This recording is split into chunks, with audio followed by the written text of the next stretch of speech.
uyu munsi turi ku itariki ya 12 z'ukwezi kwa 9 2021 muri kumwe n'umuvandimwe wanyu Simeone Ndwaniye radio Iteme. Abandimwe, ikigisho tugiye kwiga umutwe wacyo uravuga ngo aho abanyarwanda bahungira ubwicanyi bwa FPR bubugarije harahari. Abantu benshi bajya bibaza bati twahungira he, twabigenza dute? Ubwicanyi bwatwokamye bwa buri munsi twabigenza dute? Ndagira ngo mbabwire ko ubuhungiro buhari. Iyo ni inkuru nziza, ni inkuru nziza.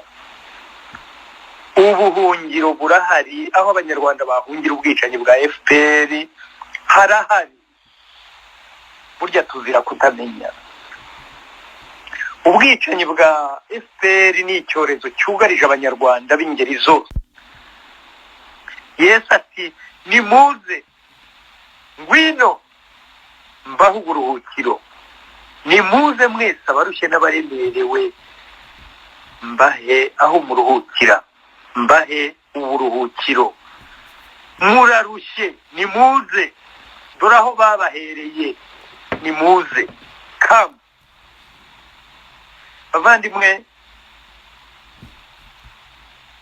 kuguhamagara dukwiriye kongera tukagutekerezaho.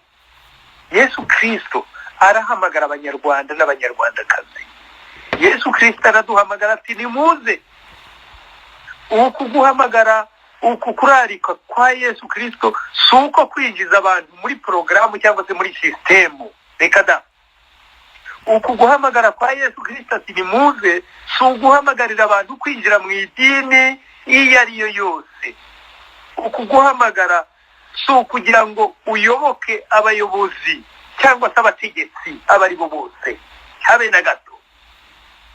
Uku ni uguhamagara k'umuremyi wacu, uku ni uguhamagara k'umukiza wacu n'umucunguzi wacu Yesu Kristo. Uku ni uguhamagara uwifuza gutabarwa nawe uwo ari we wese, nta n'umwe uhejwe, twese nta uvuyemo, yaba umuhutu, yaba umututsi, yaba umutwa, yaba umuzungu, yaba umwirabura, yaba uwo ari we wese,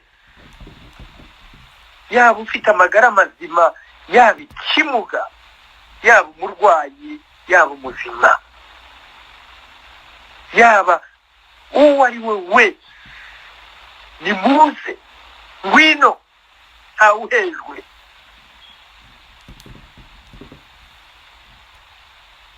Uku ni uguhamagara uwifuza gutabarwa na Kristo, uwo ari we wese.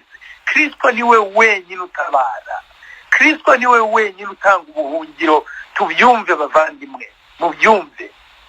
Wenyine uwamwisunze ntacyabura na kimwe. Arabanza akaguha amahoro, akaguha uburuhukiro, ukumva uguwe neza. Kandi yongeye kutubwira ati nimushake ubwami bwo mu ijuru bwa mbere na mbere, aba ari cyo mukora cya mbere.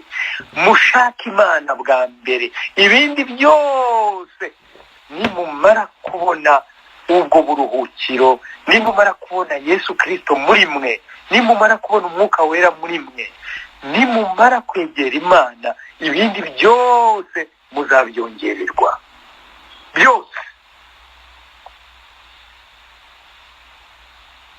Uku ni uguhamagara ukeneye kuba umukristo nyamukristo wese ati ngwino, nimuze.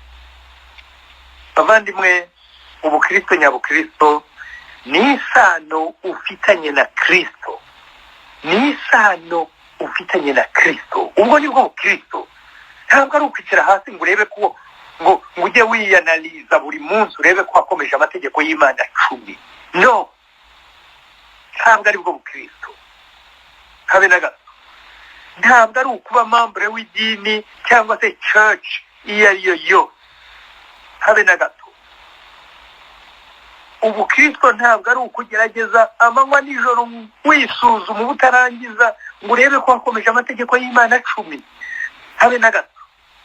Ubukristo ni umubano n'ubusabane buzira divorce, ubusabane na Yesu Kristo buzira divorce, nibwo bukristo. Nicyo Yesu Kristo aduhamagarira uyu munsi. Uyu mubano ni waduhamagarira, ubu busabane buzira divorce nibwo aduhamagarira ati nimuze ngwino. Kristo araduhamagara ngo tuve mu karengane, ngo twoye gukomeza gukandamizwa, ngo aturuhure. Niwe wenyine utanga ubuhungiro, nta wundi. Twamaze kubona abantu benshi bahunze leta mbi, leta yicana.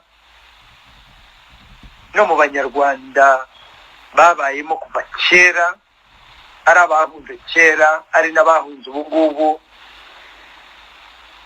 Yewe ndi mukuru cyane, ngiye mu ngoma zabanjirije iyi ya FPR, nabonye Abanyarwanda b'impunzi, leta zabanjirije iyi ngiyi ziboherezaho abantu bakajya kubicira hanze. Narabibonye, amateka agenda yisubiramo. Iyi ngiyi ya FPR irakabije cyane kuko yabigize umwuga, ariko na mbere byari biriho. Bajyaga bohereza abantu muri Uganda aho impunzi zari ziri, bakohereza y'abakobwa bo kujya kubashuka, bakohereza y'abantu nk'abo bakajya kubicira hanze. Ibyo narabibonye. Ariko noneho PER yo yazanye akarusho, yazanye ibirenze byari biriho, biteye ubwoba. Yesu Kristo niwe wenyine utanga ubuhungiro, aho nta muntu uzagukurikirana ngo agusangeyo akwicireyo. Niwe wenyine. Uku kuruhurwa niwe wenyine ushobora kugutanga, nta wundi. Ushobora guhungira mu gihugu wibwira ko hungiye mu gihugu cyiza, igihugu kizaguha ubuhungiro, ariko umwanzi akagusangayo akagutsindayo. Ibyo nibyo nari ndimo mvuga. Ibyo turabimenyereye. Ni bangahe bamaze kwicirwa hanze barahunze u Rwanda, leta ya FPR ikabakurikiranayo ikabicirayo? Ni benshi.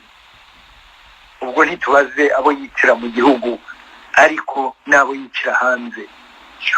Ukuruhurwa nyakuri, uguhunga nyakuri kuri muri Kristo wenyine, niwe ushobora kugutanga.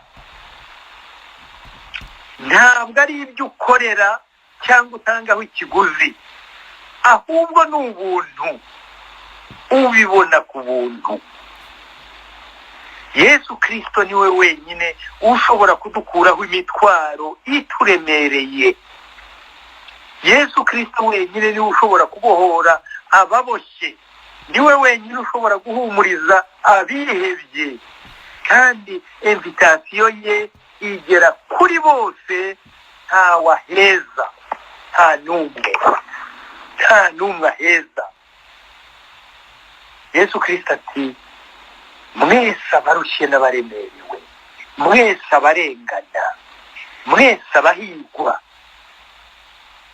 muzira ubusa, mwese ntawuhejwe, nimuze mbaho uburuhukiro, nimuze mbarenganure.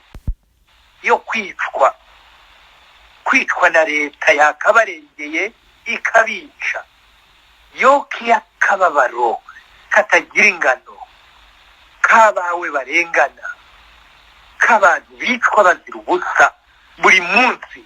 Ibyo turabibona buri munsi mu gihugu cyacu. Yesu ati, iyo yoke nimuze nyibakureho, nyamara kandi ndayibakuraho mbashyira mu yindi yoke. Niko kubaruhura.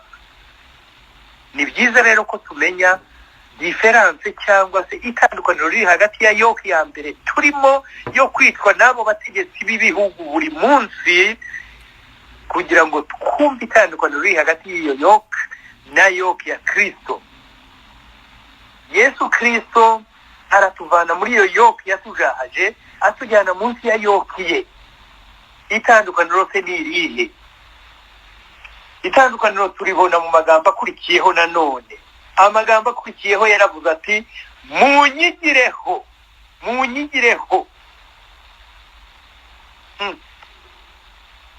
Umuntu yigira ku wundi se ate? Umuntu yigira ku wundi areba uko akora, ndetse wamara kureba uko akora ukabyimenyereza cyangwa ukabipuratika, ukiga imico ye ya buri munsi, umwigiraho. Yesu Kristo ati munyigireho, ukareba imico ye ya buri munsi, ukimenyereza uburyo akora ibintu, ukamenya ibyo yanga n'ibyo akunda, kugeza ubwo uhinduka nkawe. Uku niko kwigira ku muntu. Umuntu akubwiye ati nyigiraho, ntabwo ari ukwicara gusa ngo wumve ibyo avuga ugende ubibloke. Oya, ntabwo ari ukwicara gusa ngo wumve amabwiriza uyabloke, uyamemorize, ahasigaye ugende witurize. Ahubwo ni ukureba imigenzereze ye ya buri munsi, ukayigana, ukayipuratika, ukamenya uko akora, ukamenya uko agenda, ukamenya uko avuga, byose ukabyigana. Ukiga ingendo ye, ukiga imvugo ye, ukiga imirire ye, ukiga iminywere ye, ugahinduka nkawe. Nibwo buryo Yesu yavuze ati munyigireho. Kuba miki ni ukugira za ngeso zose ziri mu Bagalatiya igice cya 5 umurongo wa 20, igice cya 5 umurongo wa 20, aho Pawulo avuga ati, ahubwo n'umurongo wa 22 ati imbuto z'umwuka nizi: ni urukundo, n'ibyishimo, n'amahoro, no kwihangana, no kugira neza, n'ingeso nziza, no gukiranuka, no kugwa neza, no kwirinda, n'ibindi bimeze bityo. Niko Pawulo yavuze. Yesu Kristo ati munyigireho, kuko nicisha bugufi, ndi mike, nuzuye gukiranuka, nuzuye kwihangana, nuzuye urukundo, nuzuye kugira neza, ndi mike. Munyigireho kugira ngo namwe mube mike. Abababonye babone mwuzuye gukiranuka. Abababonye babone mwuzuye urukundo. Abababonye babone mwuzuye kwihangana, mwuzuye urukundo, urukundo rutarobanura. Munyigireho. Uwo ni Yesu Kristo. Tugaragara nk'abakurura, ariko imbaraga zo gukurura zose niwe uziduha, zose niwe tuzikomoraho. Mbega igitangaza! Aradushyira muri yoke ye, ariko akatubwira ati murabizi, mwari muri yoke iteye ubwoba, y'ababakandamizaga, y'ababicaga, y'ababahonyoraga, y'ababahezaga mu buhunzi, y'ababakurikiranaga mu buhunzi babica. Ariko jewe ndabavana muri iyo yoke, mbashyire munsi ya yoke yanjye. Ariko yoke yanjye iroroshye. Yoke yanjye iroroshye. Mu Cyongereza baravuga ngo my yoke is light, my yoke is easy. mu kinyarwanda bagiye bakoresha andi magambo kubera ko nta yoke bagira mu kinyarwanda, nta yoke. Iryo jambo yoke ntabwo ribaho mu kinyarwanda, ariko mu cyongereza ngo my yoke is easy, umutwaro wanjye cyangwa yoke yanjye iroroshye kubera ko iyo umaze kuyijyamo ndaza ntahagusanga, noneho muri kwagukurura kwawe nk'uko bya bimasa bikurura, ntaba ari wowe ukurura, ahubwo imbaraga zo gukurura zose n'igihe uziguha. Mu rwandiko Pawulo yandikiye Abafilipi igice cya 4 umurongo wa 13 yaravuze ati nshobozwa byose na Kristo umpa imbaraga. Ntabwo yavuze ngo umpa purusa 50 z'imbaraga cyangwa umpa purusa 90 z'imbaraga, ahasigaye purusa 10 nanjye nkazishakira. Reka da, yaravuze ati Kristo umpa imbaraga zose iyo ziva zikagera nzivana kuri Kristo.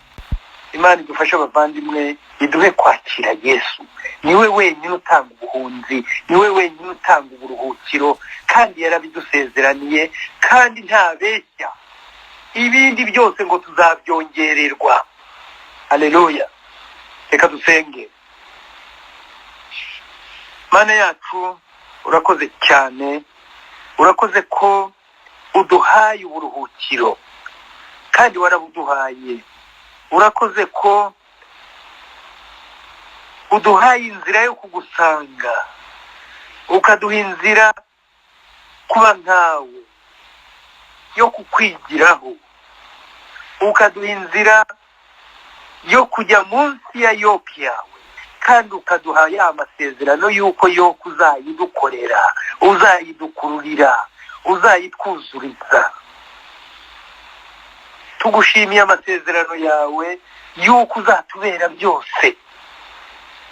Yohana igice cya 15 umurongo wa 15, ntacyo muzashobora gukora mutafite, ntacyo tuzashobora gukora na kimwe, ntacyo tuzageraho na kimwe tutabanje gushaka Yesu Kristo ngo tumubone, tutabanje gushaka Imana ngo tuyibone. Mana urakoze kubwa aya masezerano meza. Ndagusabye kugira ngo abanyarwanda n'abanyarwandakazi aho bari hose, baba bari mu Rwanda, baba bari hanze y'u Rwanda, kugira ngo tugushakashake kandi tukubone. Ni isezerano waduhaye yuko nitugushaka tuzakubona. Matayo igice cya 7 umurongo wa 7, mushake muzabona, musabe muzahabwa. None si impamvu twasaba ntiduhabwe n'igihe, kandi warabidusezeraniye, kandi usohoza amasezerano. Uko wari urejo n'uyu munsi ni kuri niko kandi uzahora. Ndagusabye kugira ngo uha abanyarwanda guhinduka, uha abanyarwanda kugushaka no kukubona. Ni isezerano waduhaye, ahubwo abanyarwanda twumva amasezerano yawe, tuyamenye kandi tuyakurikire. Ubuntu bwawe bukomeze bubane natwe none n'iteka ryose, mu izina ryera rya Yesu umukiza wacu. Amen.